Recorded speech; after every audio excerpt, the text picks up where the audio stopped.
Hello, everyone. Coming up here on the Pro Wrestling Show, and I mean the Pro Wrestling Show for AEW's Ring Report.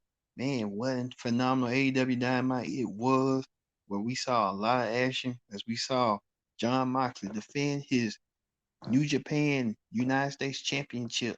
Yes, Jon Moxley was in action. He defended the New Japan title against a Japanese legend, as well as Cody Rose. Announced that he wants to talk about politics, race relations, and the American dream, as you know what I mean. And the inner circle has unfinished business with the Pinnacle after that tremendous match of blood and guts from last week. The Pinnacle emerged victorious when MJF threatened to throw Jericho off of the cage. We'll get to that and much more. There's a lot going on. All this and more when the Pro Wrestling Show starts right after this.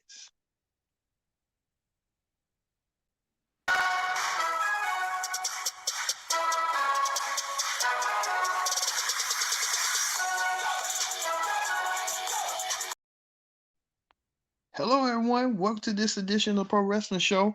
I'm your host, as always, Kenny Diggs here, giving you the ring report for the AEW ring report, the AEW Dynamite ring report. But first thing first, join in the conversation using the hashtag Pro Wrestling here on Connect. And do not forget to subscribe. Subscribing is caring. Tell a friend, call a friend, hit that subscribe button so you won't miss a thing here on the AEW ring report for Dynamite tonight.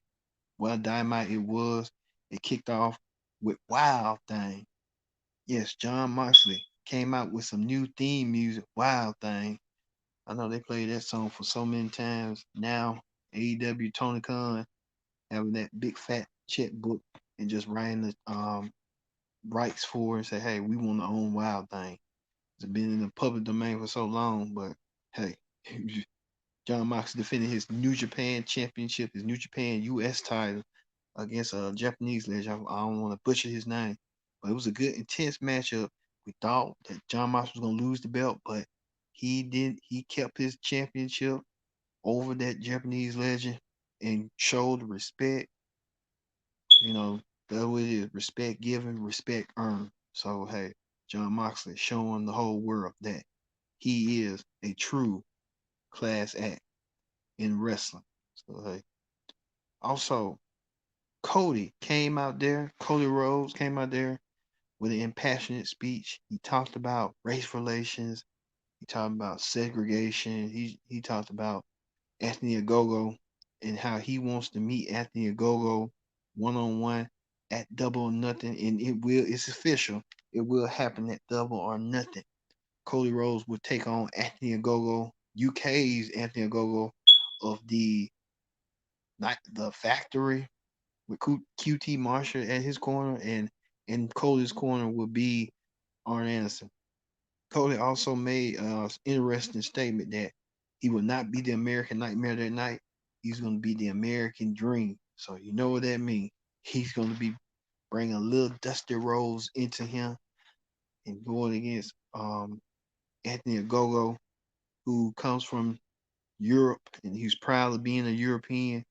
Like all the Europeans is, they want to come to America and you know feel the experience and feel like they own the ups and ups. You know, can't knock them, but everybody impounding inbred into America and stuff. They feel like America is number one when it comes to freedom, the land of freedom and stuff. So you know how that go. So Cody Rose will meet Anthony Ogogo next week. Speaking of Anthony Ogogo, he will be in action next week as well when he takes on Austin Gunn, Cody Rose's pupil on the Nightmare Factory. So Cody Rose gonna be watching this match with Ogogo going against Austin Gunn, son of Billy Gunn, next week. And then Gogo got that. You see that pose where they Gogo got that punch that he'll strike. So about Austin Gunn, I better be watching tapes of Anthony Ogogo, even his latest match. Also, the inner circle consists of Jake Hager, Ortiz, and Sammy Guevara came and did an interview saying that the Pinnacle had won the battle, but they haven't won the war. As you recall last week, you see right here, Sammy Guevara showing those scars of him being scraped in that matchup where MJF won for his team, the Pinnacle, over you know, over that cage match, the Blood and Guts cage match, which emerged the Pinnacle won. The Pinnacle, I told you last week, the Pinnacle was going to win regardless and stuff. It was a gun given deal. But you see right here, MJF trying to secure his right, secure his force as a way that devious act that he did, throwing Jericho over like how the Lion King was and stuff. So it didn't turn out well, but throughout the segment, the Pinnacle came out there and they had said something to the effect that they're the top ones in the business, and they were surrounded by a bountiful of women. And I think Warlow was trying to flirt with many of the women he can flirt with. Warlow gonna get paid, laid, and made tonight. I believe that Warlow's gonna be doing something tonight because he could fucking concentrate. He was more focused on the women, which you can't help him. He can't help it. So because I know Spears and Dax are married. I don't know about Total Blanchard. But the Pinnacle was doing a celebratory pose until the Inner Circle came in, and the Inner Circle wanted one more match at Double or Nothing, and the Pinnacle with MJF said no, and next thing you know, they used that spray like Stone Cold Steve Austin, Kurt Angle used the spray muzzle and trying to muzzle. That's what happened. They muzzled him. They muzzled the team, spewed them all wet. All the Pinnacle members wet. Even Total Blanchard was wet. Total Blanchard and MJF saying, "Okay, we agreed. Okay, it's on. Yeah, it's on. But it's gonna be in a stadium stampede match where they lost against the Bucks, the Elite, all of them. They're gonna be fighting in the stadium. And if the Pinnacle wins again, the Inner Circle must disband. No more Inner Circle. The Pinnacle, they didn't put no repercussions or no something on them. But the Pinnacle put that out, and so it will happen. The Pinnacle meets the Inner Circle one more time. But if the Inner Circle loses, then the Inner Circle are no more. So no more in that. So we'll see on that. Also, tag team action as the world tag team titles was on the line as the Young Bucks defending the tag team gold against SCU. Now, this was another highly contested stipulation match as well. The Young Bucks made the stipulation. They said if they defeat SCU, SCU must break up. Now, it was a good match indeed. You can see Daniels right there on top trying to plead and beg, and they kicked um the Young Bucks kicked Daniels' head off, and Daniels didn't have no choice. They lost the match and had bloody shoes. Daniels all blooded, so no more SCU. SCU, if you recall, SCU kind of got started in Ring of Honor. If you're a Ring of Honor fan, Ring of Honor, Christopher Daniels and Kazarian, but the real roots of it is when they was in Impact as Bad Influence. So SCU will no longer no more. I think Christopher Daniels want to focus on being head of talent relations because that is a thankless job, being the head of talent relations, because you got to keep the company happy, and then you got to keep the boys, the wrestlers happy, because you kind of in a difficult position because you got to toe the company line, and then you got to make sure everyone is happy and at peace. And if there's an issue, they come to you trying to resolve it and trying to fix the problem. So it's a whole lot. So maybe Daniels want to focus on that, and maybe want to do dabbling in and out with wrestling. But I think Kaz will probably come out this better and better, more innovative than never before, more rejuvenated. So I look for SCU maybe broken up because what's his name? Scorpio Sky got other things. He in the own group right now. So you see right the Young Bucks with due to sneakers being under the influence of Don Callis, which Don Callis is a snake itself. I'm telling you. Speaking of Don Callis, it was a #1 contenders match for Kenny Omega's World Championship. Pat the Bastard Pat went against Orange Cassidy. Orange Cassidy been a popular favorite of lately. Pac as well, but Orange Cassidy has been more a favorite. As you saw that encounter last week where Omega had dressed down Pat. Not him Pat, but Orange Cassidy. He dressed down Orange Cassidy saying, "You ain't nothing but a cosplay character." Well, this cosplay character, he's a serious wrestler. He don't let the pants and stuff fool you and stuff. Him being laid back and stuff fool you. Orange Cassidy can go. We saw that with Chris Jericho. He had late last year around this time. Well, it ended in a DQ, but Kenny Omega, how stupid the champion, the world champion is, trying to think he didn't have to wrestle no opponent at the event. Well, he made it even more worse because I kind of figured that he was going to do something stupid like that and end up being stupid. Listen to Callis trying to take out both men. Well, Ken Omega, no look no further because he's going to defend his world championship in a triple threat match for the AEW title. So both Pac and Orange Cassidy will get a shot at Ken Omega's world title. And Ken Omega does not have to be pinned to lose his title. Either Pac or Orange Cassidy could walk out double or nothing as the new AEW World Champion. So Ken Omega got to think a little bit through and like, come on, man, let's see how you come out this next week.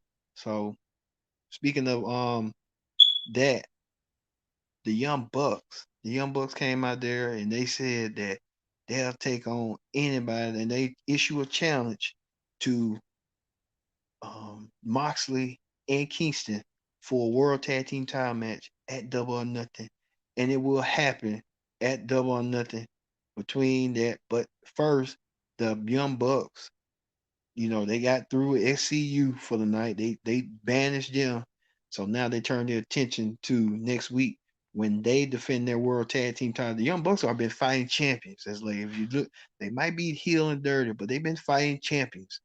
They're going to take on the #1 contenders now, the Varsity Bars Blondes, after Brian Pillman Jr. coming off the heels of his this week's success of his Dark Side of the Ring of his late father Brian Pillman.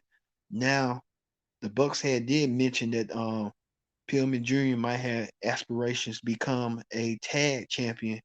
We'll see next week when the Bucks defend the World Tag Team gold against the Varsity Bar, and can Blind Prima Jr. and Griff Garrison become the new World Tag Team champions and change the whole dynamic of Double or Nothing. We'll see. But then the Bucks also issued the challenge that they were so overconfident that they can beat the Varsity Blondes that they're gonna want to defend the gold against Moxley and Kingston. Before that, they have to get through the Varsity Blondes next week in order to make that reality happen. Also, too, Christian Cage had an encounter with Matt Sydal, talked about Team Taz, but Matt Sydal issued the challenge. And so next week we'll see a one-on-one action between Christian Cage versus Matt Sydal.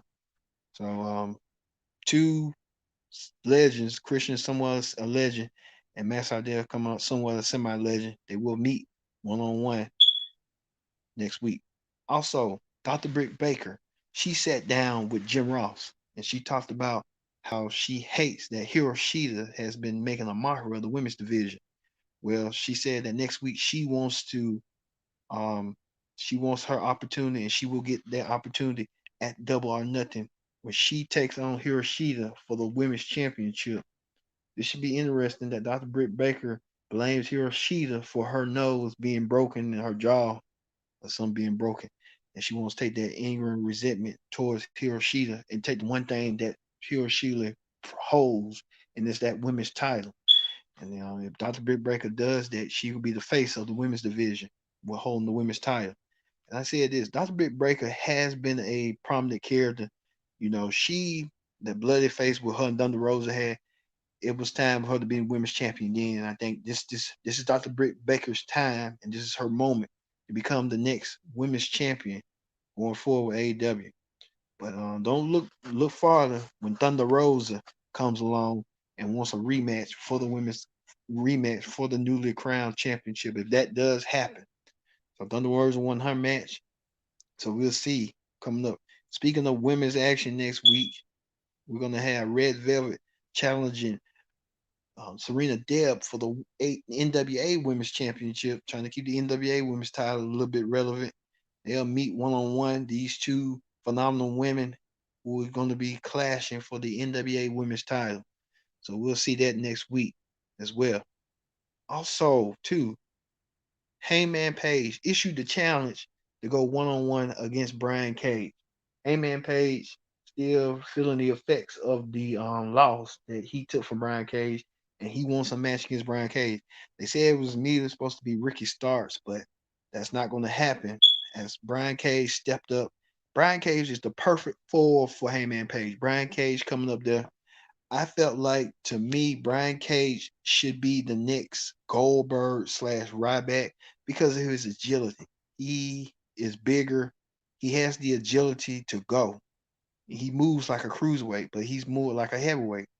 But that's what I see right there. Brian Cage versus Adam Page one on one. And Page said if Cage defeat him once again, then he will be true to the number one contender for the AEW title. So whoever wins this match will go probably meet the champion at All Out one on one. And I think it's gonna be Hangman Page versus Ken Omega.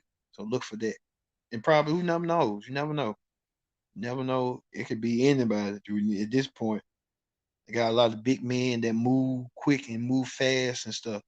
And speaking of big men that move quick and fast, Miro right here, who was formerly known as Rusev, wins his first AEW title. He wins the TNT title after defeating Darby Allin. What a hard fought battle for Darby Allin. Miro put the challenge out last week that he wants to be a champion, and Miro did so and collected on that offer. Miro said that anybody who has a title, he wants to get, and he targeted Darby Allin. He want the contract. Miro went and brought some special tights for the TNT title, remnants of the TNT championship belt with the side plate. Miro now the new face of TNT, becoming the TNT champion over Darby Allin. Darby Allin pulled off his all, but it wasn't enough for the odds as Darby Allin lost to Miro. Now Miro holds the gold, holds the scrap of the TNT title going forward. So, like I said, that is your AEW Ring Report. As you see right here, the thumbnail for the AEW Ring Report. What an AEW it was. So next week, we get UK and the factory's own Anthony Ogogo in action. He goes against the Nightmare Factory's Austin Gunn, the son of Billy Gunn. Anthony Ogogo, they're pushing him to go against Cody. He'll meet one-on-one at Double or Nothing. So Anthony Ogogo prepping himself for Cody. And Cody said he's not going to be the American Nightmare. He's going to be the American Dream. So we'll see on that. Also, too, next week Christian Cage goes one-on-one against Matt Sydal. What an interesting match this is going to be between Christian, a legend, and Matt Sydal. Also, World Tag Team titles are on the line as the Young Bucks versus the Varsity Blondes one-on-one in tag team action for the World Tag Team title. The Bucks said that Brian Pillman Jr. wants tag team gold, and Brian Pillman Jr., this is his chance, this is his opportunity of getting a shot at tag team gold along with Griff Garrison. Okay, Brian Pillman Jr. do like his dad, Brian Pillman Sr., almost 30 years ago, win tag team gold. We'll find out. And the NWA Women's title online as Red Velvet challenges Serena Deeb for the title. So it's going to be an interesting matchup. So a whole lot more. So, and then what is next for the Pinnacle after being drenched in the bubbly? We have to wait and see after they won their big match at Blood and Guts. All right. Thank you all for watching this edition of the Pro Wrestling Show. We'll see you this weekend for no SmackDown Ring Report. We're gonna have predict the outcome for WWE WrestleMania Backlash for all the matches. So we'll probably get a fuel card heading into WrestleMania Backlash on SmackDown. Hopefully, we know about the card, but we want to make sure we have enough more on the card. So we'll see on that. So that does it for the Pro Wrestling Show for this week. I've been your host, Kenji Dick, saying so long, and we'll see you next time. We'll see you this weekend for WrestleMania Backlash. Predict the outcome. See you later.